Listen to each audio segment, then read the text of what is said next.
بسم اللہ الرحمن الرحیم. ناظرین، میں ہوں آپ کا میزبان محمد تحسین عباسی اور آپ یوٹیوب چینل دیکھ رہے ہیں پاکستان ٹائم نیوز. ناظرین، آج ہمارے مہمان ہیں ڈاکٹر مبین اختر صاحب. اور ڈاکٹر صاحب جو ہے معالج کے علاوہ ان کی ملک کی سیاست پر بھی بڑی گہری نظر ہے. ماضی میں ڈاکٹر صاحب جو ہیں وہ اپنی جماعت میں مختلف عہدوں پر بھی فائز رہے اور 2003 سے اور 2005 تک 2002 سے اور 2005 تک ڈاکٹر صاحب جو تھے وہ یونین کونسل کے ناظم بھی رہے اور عوام میں ان کی بڑی خدمات بھی ہیں. اور ڈاکٹر صاحب ویسے بھی سارا دن اپنے کلینک میں بیٹھ کر اپنے ہاسپٹل میں بیٹھ کر عوام کی خدمت انجام دیتے رہے ہیں. السلام علیکم ڈاکٹر صاحب. میں آپ کو خوش آمدید کہتا ہوں آپ اس چینل کی طرف سے. ڈاکٹر صاحب، پہلے تو یہ بتائیے گا کہ آج کل جو ملک کی سیاسی صورتحال ہے اور خاص طور پر کراچی میں جو گزشتہ دنوں جماعت اسلامی نے کراچی کے نوجوانوں کے لیے روزگار دو کا ایک نعرہ لگایا اور اس کے بعد مردم شماری کے حوالے سے ذرا کچھ روشنی ڈالیے گا کہ یہ ایک جو آپ کی جماعت نے جو یہ ایشو اٹھایا یہ تو ایک شہری سطح پر ہے، لیکن آپ کی جماعت ملکی سطح پر ہے، ہمیشہ ملکی ایشوز پر بات کرتی رہی ہے. تو ان دنوں میں آپ نے جو شہری ایشو اٹھا کر کیا یہ جماعت کے کوئی سسٹم سے انحراف تو نہیں کیا ہے آپ نے؟ نہیں، مطلب یہ کہ دیکھیں، جماعت اسلامی وہ واحد جماعت ہے کہ جو ایماندار لوگوں پہ مشتمل ہے، آرگنائزڈ ہے، باقاعدہ سے الیکشن ہوتے ہیں اس کے اندر. واحد جماعت ہے، کوئی بے ایمانی کے اس میں داغ نہیں ہے، بلیم بھی نہیں ہے، پروف تو چھوڑو دور کی بات ہے. ملک کی خوش قسمتی ہوتی ہے اگر یہ پاور میں آ جاتی، مگر یہ کہ ہم لوگوں کو ووٹ حاصل کرنا نہیں آتا اور اپنی جو خوبی ہیں وہ بیان کر پبلک تک پہنچانی ہمیں نہیں آتی. یہ ہماری خامی ہے. لیکن ڈاکٹر صاحب، میں اس میں تھوڑا سا آپ 2-4 لفظ آپ کے لیے میں یہ کہوں گا کہ جو یہ کووڈ-19 کے سلسلے میں آپ کی جماعت کا خدمات قابل ستائش ہے.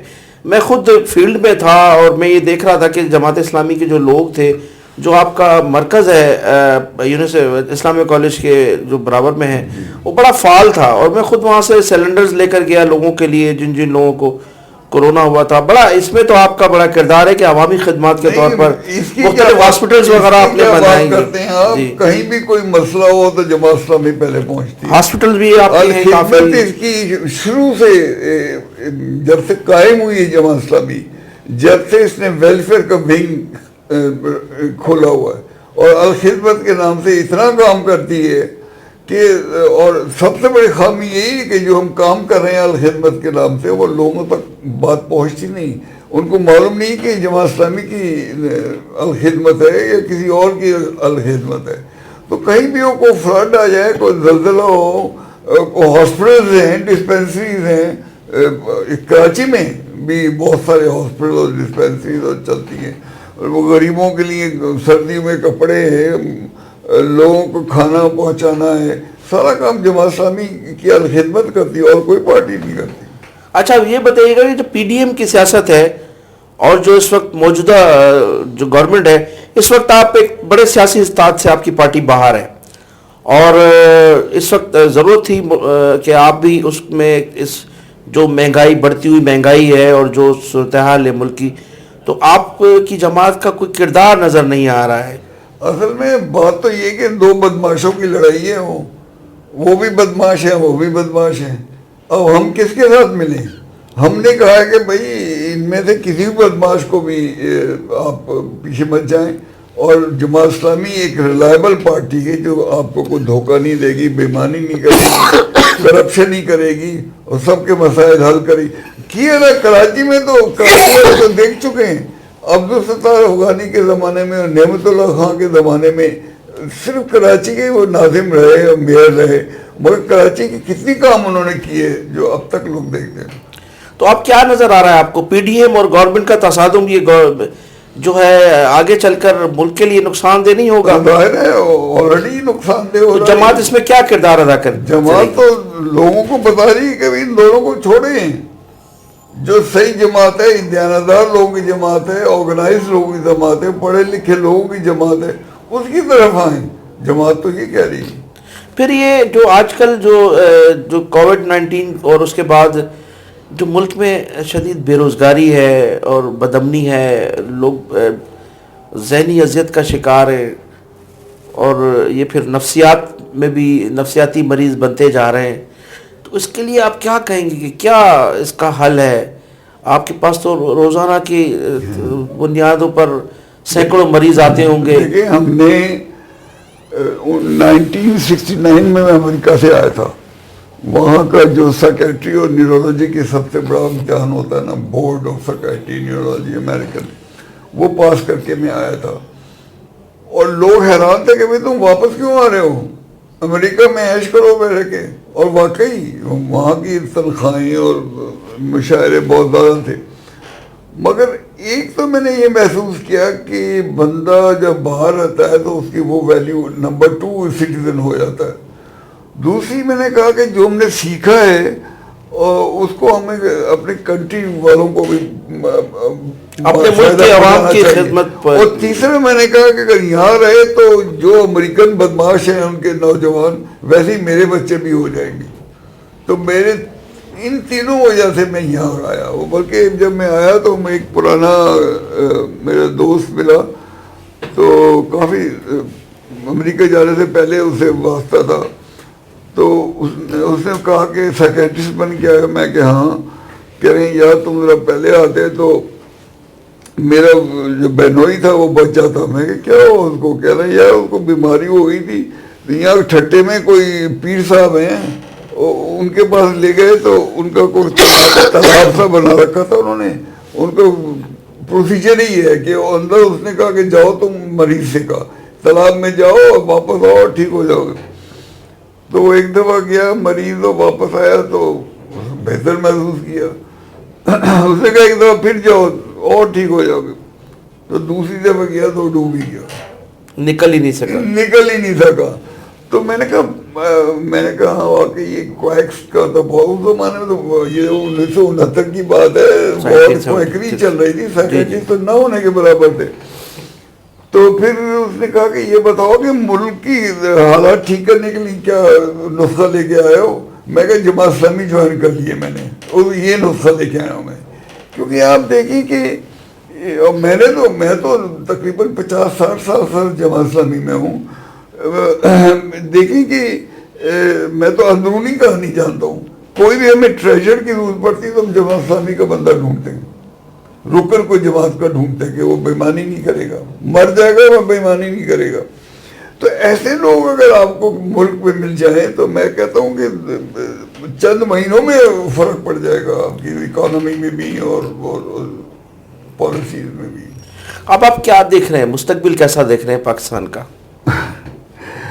مستقبل آپ نے دیکھا، آپ نے اتنی 50 سال آپ نے گزارے اس کراچی میں، اپنی عوام کی خدمت کی ہے، اور 1969 میں اس وقت آپ پاکستان آئے جب پوری دنیا میں ہمارا ویزا نہیں تھا. ہم لوگ ٹکٹ لے کر دنیا میں جایا کرتے تھے. اور آج صورتحال یہ ہے کہ جب ہمارا وزیر اعظم جاتا ہے تو اس کی بھی پینٹ اتاری جاتی ہے، اس طرح سے ہماری تذلیل کی جاتی ہے. تو امریکہ میں اور آج پاکستان میں کیا فرق محسوس کر رہے ہیں آپ؟ دیکھیں اس وقت کے حکمران آج کے حکمرانوں میں کیا فرق ہے؟ اس وقت کے ہمارے حکمران جو تھے، ایوب خان کا دور تھا جو ترقی کا دور تھا. میں آرٹیکل پڑھا تھا جسارت میں کل، اور اپنے اس کا ایڈیٹر ہے آج کل، پہلے تو اطہر ہاشمی صاحب تھے، وہ فوت ہو گئے. تو انہوں نے ایک بڑی اچھی بات لکھی. انہوں نے لکھا کہ فوج کے اوپر چل رہی نا کہ فوج سپورٹ کرتی ہے کچھ پارٹیز کو اور یہ وہ. انہوں نے کہا بھائی بات تو صحیح ہے نا. 1957 میں ایوب خان نے امریکہ سے خط کتابیں شروع کر دی، چیف آف سٹاف تھے وہ. اور انہوں نے یہ نہیں کہا کہ سیاسی لوگ جو ہیں کرپٹ ہیں، انہوں نے کہا نااہل ہیں. انہوں نے تختہ الٹا. اسی طرح اس کے بعد جو لوگ آئے، ضیاء الحق آیا یا پرویز مشرف آئے، فوجی جو آئے، تو انہوں نے کرپشن کی بات نہیں کی. ان کا خیال تھا کہ ہم ذرا اچھی حکومت کر سکتے ہیں. تو اب یہ ہے نا کہ اور پھر جب الیکشن بھی ہوتے ہیں تو لوگ جو ہے ووٹ ایسے لوگوں کو دیتے ہیں جو بدماش اور ڈاکو ہیں, یعنی پروون بدماش اور ڈاکو جو ہوتے ہیں ان کو بھی وہ جا کے ووٹ دے دیتے ہیں. لیکن ڈاکٹر صاحب آپ کی جماعت پر یہ الزام تو ہے نا کہ آپ جب بھی فوجی آئے یا ڈکٹیٹرشپ آئی تو آپ نے ان کو سپورٹ کیا. جنرل ضیاء الحق آئے تو آپ کے لوگ, پروفیسر غفور احمد صاحب وفاقی کابینہ میں شامل ہوئے, اور اس کے بعد جب جنرل پرویز مشرف آئے تو آپ نے ان کے انتخابات میں حصہ لیا اور آپ ان کے شراکت اقتدار بنے. انسان ہیں ہم, سیاست میں کام کرنا ہے, ملک میں کام کرنا ہے, بہت سارے کام کرنے پڑتے ہیں, مگر کس نے نہیں کیا؟ کون سی سیاسی جماعت ہے جس نے ساتھ نہیں دیا؟ آپ مجھے بتائیں. اور پھر یہ کہ ایک بات کو پکڑ کے آپ ساری خوبیاں جو ہیں وہ ختم کر دیں, اور لوگ بجائے اس کے کہ جس کی 1% خرابی ان کے ذہن میں, حالانکہ اس کی بہت ساری لاجیکل ایکسپلینیشن بھی ہیں, میں اس میں نہیں جاؤں گا, مگر 1% خرابی کو لے کے آپ 99% والے خرابی کو چوز کر لیں, یہ تو کوئی تک نہیں بنتی ہے نا. اور اس ماشاءاللہ کے بعد آپ کی جماعت نے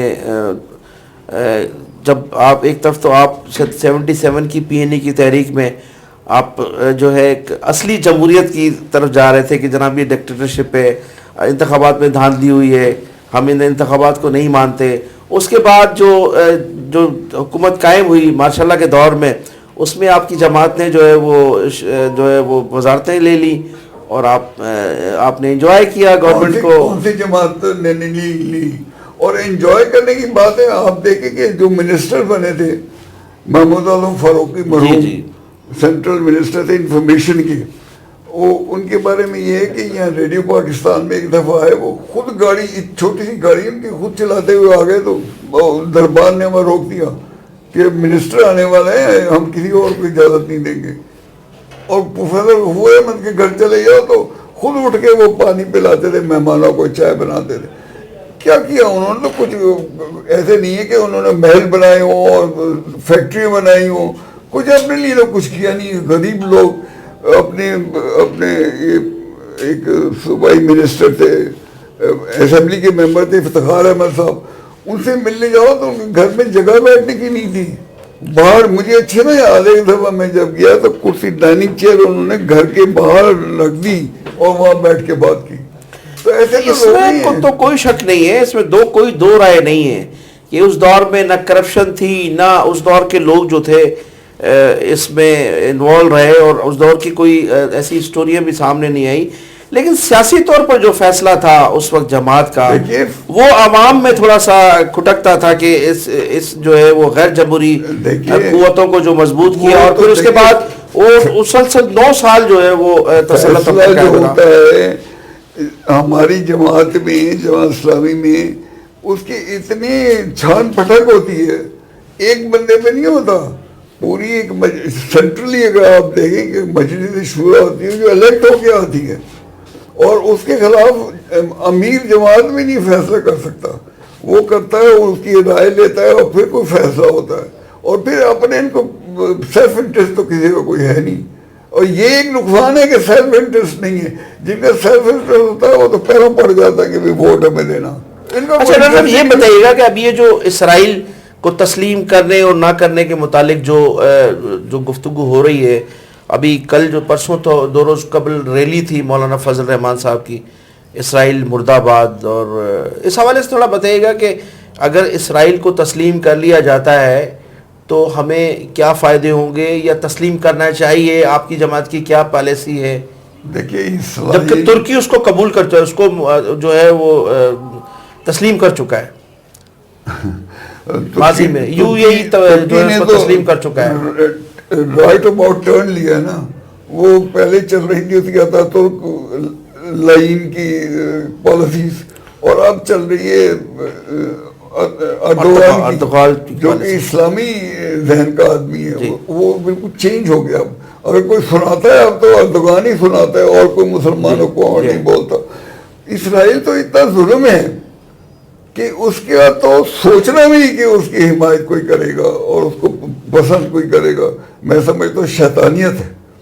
یعنی وہ کہتے ہیں نا کہ the biggest robbery of the 20th century. لیکن یہ جماعتیں جو مذہبی جماعتیں یہ سعودی عرب کو کیوں ملامت نہیں کر رہی ہیں؟ یہ جو عرب کنٹریز ہیں، ان لوگوں نے اسرائیل کو تسلیم کرنے جا رہے ہیں، ان کے خلاف مذمت کیوں نہیں کی جا رہی ہے؟ ان کے خلاف احتجاج کیوں نہیں کیا جا رہا ہے؟ مرحوم قاضی حسین احمد جب عراق پہ جنگ شروع ہوئی، ایران عراق کی، اور سعودی عرب نے عراق کی مدد کی، تو قاضی حسین احمد نے اس کو کرٹیسائز کیا، اور یہ نتیجہ یہ نکلا کہ اس کو آنے نہیں دے رہے تھے قاضی صاحب کو وہ سعودی عرب میں۔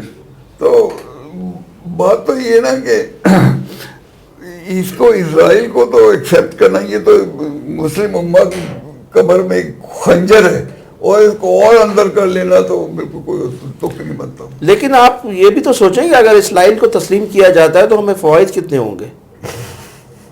ایف میں صحیح ہے، اگر غلامی قبول کر لی جائے کافروں کی، اور ان کے بوٹ پالش کیے جائیں، اور تو آپ کا موقف یہ کہ اسرائیل کو تسلیم نہیں کرنا چاہیے؟ تسلیم کیا، آپ عمران خان کے موقف کی حمایت کرتے ہیں؟ نابود کرنا چاہیے وہاں سے، دنیا کی ہستی سے مٹا۔ عمران خان کے آپ اس موقف کی حمایت کرتے ہیں نا کہ اسرائیل کو تسلیم نہیں کیا جائے؟ عمران خان کا نام نہیں لے، وہ تو آج ایک بار کرتا ہے، کل کو اس کو کہتا ہے اباؤٹ ٹرن ہو جاتا ہے، اور پھر کہتا ہے یہ تو اعلیٰ کوالٹی ہے اسٹیٹس مین کی، کہ وہ بدل دیتا ہے اپنے۔ اچھا یہ بتائیے کہ سی پیک سے کیا دیکھ رہے ہیں آپ، کیسا مستقبل دیکھ رہے ہیں؟ سی پیک بھی احتیاط کرنی چاہیے ہمیں، کیونکہ چین نے بھی اس میں کئی ملکوں میں جا کے پہلے انویسٹ کیا ہے، اور جب پیسے واپس نہیں ملے تو انہوں نے اس پہ قبضہ ہی کر لیا۔ سیلون کے ساتھ یہ ہو چکا ہے، سری لنکا کے ساتھ یہ ہو چکا ہے، تو اس لیے سی پیک پہ بھی ہمیں کیئرفل ہونا چاہیے کہ لیکن وہ وہاں کے حالات اور ہمارے حالات میں بڑا فرق ہے ڈاکٹر صاحب۔ وہ چھوٹے ملک تھے، کمزور ملک تھے، آپ کے ملک بہت سارے ہم تو چین سے لڑائی لڑ لیں گے، ہم تو ایٹمی قوت ہیں، چین سے لڑائی لڑ لیں گے آپ، ایسی نوبت نہیں آئے گی میں سمجھتا ہوں۔ اگر آئے تو بھائی یہ تو چین سے لڑائی کی بات ہے نا، اگر وہ آپ کو پیسے دیں، قرضہ دیں، اور پھر آپ واپس نہ کر سکیں تو وہ قبضہ کر لیں، تو ان سے تو لڑائی نہیں کر سکتے۔ احتیاط کرنی چاہیے ان کے ساتھ، بالکل احتیاط۔ اس نے ملیشیا کا جو ہے پرائم منسٹر تھا، اس کا نام میں بھول رہا ہوں، اس سے پوچھا کسی نے کہ تم چینی انویسٹمنٹ نہیں آنے دیتے؟ کہ نہیں یار، وہ چینی جو جب آتے ہیں تو اپنے ہی لیبرلز لے کے آتے ہیں، اپنے ہی انٹرسٹ لے کے آتے ہیں، تو اس لیے میں تو اس سے بچ کے ہی رہتا ہوں۔ تو دیکھیے، اور چین کوئی ہمارا دوست تھوڑی ہے، وہ تو ایک صاحب نے کہا کچھ سال کی بات ہے کہ جتنا 50 سال میں چین نے میں اکنامکلی نقصان پہنچایا اتنے انڈیا کی دشمنی نہیں پہنچایا۔ اور کیسے؟ اب آپ دیکھیں نا، یہاں جو تھوڑی بہت چیزیں بن رہی تھی وہ بھی ختم ہو گئی، چین سے آدھی قیمت میں آ جاتی ہے سب۔ وہ جو گھریلو انڈسٹریز تھی وہ ہماری ختم ہو گئی ہے۔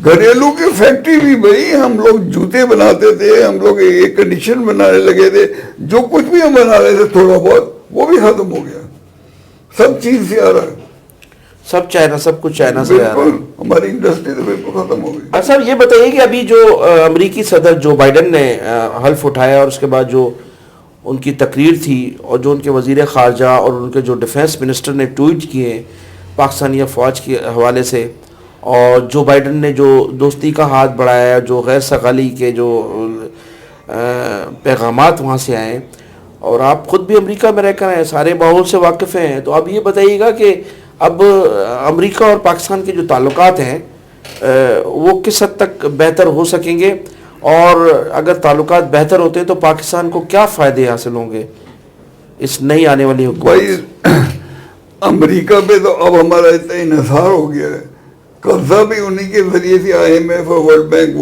وہی دلواتے ہیں اور بند کرتے ہیں، اور صرف یہی نہیں، ہماری ٹریڈ بھی سب سے زیادہ امریکہ سے ہی ہے، کسی اور ملک سے اتنی نہیں ہے، وہ بھی اگر کم ہو جائے تو ہمارے لیے مشکل ہو جاتا ہے۔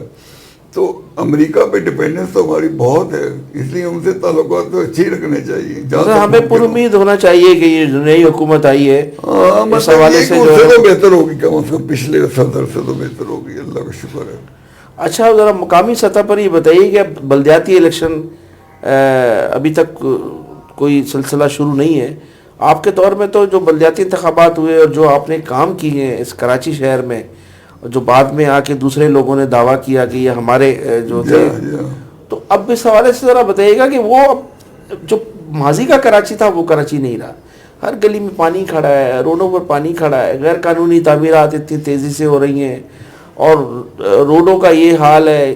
آپ کیا سمجھ رہے ہیں؟ یا بلدیاتی, اور آپ کے دور میں تو بلدیاتی جو تھا, بلدیاتی نظام جو تھا, اس میں اس قدر پیسہ تھا, ڈیولپمنٹ کے کام تھے, لیکن اب صورتحال یہ کے ایم سی میں تنخواہیں دینے کے لیے پیسے نہیں ہیں, پینشنز کے لیے پیسے نہیں. ابھی کل میں ایک خبر پڑھا تھا 16 کروڑ روپے چیف منسٹر صاحب نے کچھ مدد کی ہے کے ایم سی کی. تو یہ صورتحال ہے. ایک زمانے میں ہم نے فلپائن کو قرض دیا تھا اس کے ایم سی نے, اور آج ہم اپنی سندھ گورنمنٹ سے قرض لے رہے ہیں. دیکھیں, آج صبح ہی بات ہو رہی تھی, جس زمانے میں ناظم بنا تھا, 2-3 لوگ تھے نوزنا آباد کے, وہ ڈیوٹی پہ سرکاری روسٹر پہ تقریباً 200 جمعدار تھے, مگر ڈیوٹی پہ کتنے آتے تھے؟ 10-15 نظر آتے تھے. بھائی باقی کہاں گئے؟ باقی یہ گئے کہ جو ان کے سپروائزر تھے اور افسر تھے وہ ان کی تنخواہیں لے لیتے تھے, اور ان کو 1500 روپے دے کے کہتے جاؤ تم وہاں پہ کہیں اور کام کر لو. تو یہ رشوت اتنا نہیں ہوتی نا, اس کی وجہ سے ہمارا کوڑا بھی نہیں اٹھتا تھا. ٹرکس تھے, 2 ٹرک تھے ہر یونین میں, کہ وہ کوڑا اٹھانے کے لیے اور باہر پھینک کے آنے کے لیے. ان کے ڈرائیور اور کلینر اور پیٹرول ان کو روز ملتا تھا, مگر وہ ہمارا کوڑا نہیں اٹھاتے تھے, وہ پرائیویٹلی اٹھا کے اور کرتے تھے. تو یہ رشوت ثانی جو ہے نا, اور کرپشن جو ہے, یہ مرے کو مار دیتی ہو. تو جب اس لیے تو نعمت اللہ خان اور افغانی صاحب کامیاب رہے کہ ان کی ٹیم جو تھی ایماندار تھی. اور آپ دیکھیے کہ افغانی کے ساتھ تو جو تھے لوگ, وہ تو جماعت کے 3rd کیٹیگری کے لوگ تھے, کیونکہ اس زمانے میں یہ لا پاس ہو گیا تھا کہ کسی پولیٹیکل پارٹی کا ممبر نہیں کھڑا ہو سکتا. اب باقیوں نے تو پرواہ نہیں کی, جماعت والے تو آپ کو پتا ہے کہ پکے سچے ہیں ہر بات پہ. انہوں نے اپنے ارکان کو نہیں کھڑا کیا. مطلب یہ ہو کہ 1st رینک لیڈرشپ کے لوگ نہیں کھڑے ہو سکے, 2nd رینک کے بھی نہیں ہو سکے, 3rd رینک کے جو کارکن تھے وہ کھڑے ہوئے. افغانی میں ایک کارکن تھا, رکن تھوڑی تھا اس وقت, تو بعد میں بنے رکن.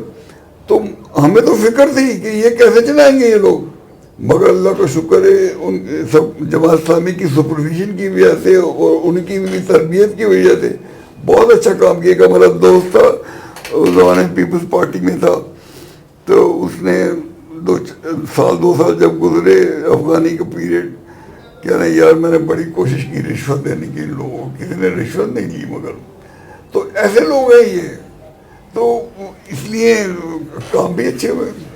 بڑی مہربانی ڈاکٹر صاحب, بہت شکریہ آپ کا. آپ کا آنے کا شکریہ. مہربانی تھے ڈاکٹر مبین اختر صاحب, جو ماہر نفسیات بھی ہیں, اور اس سے زیادہ ان کی جو یو سی چیئرمین کی حیثیت سے جو ان کی خدمات ہیں وہ قابل ستائش ہیں, اور سیاست پر بھی ان کی ڈاکٹر صاحب کی بڑی گہری نظر ہے. بہت شکریہ ڈاکٹر.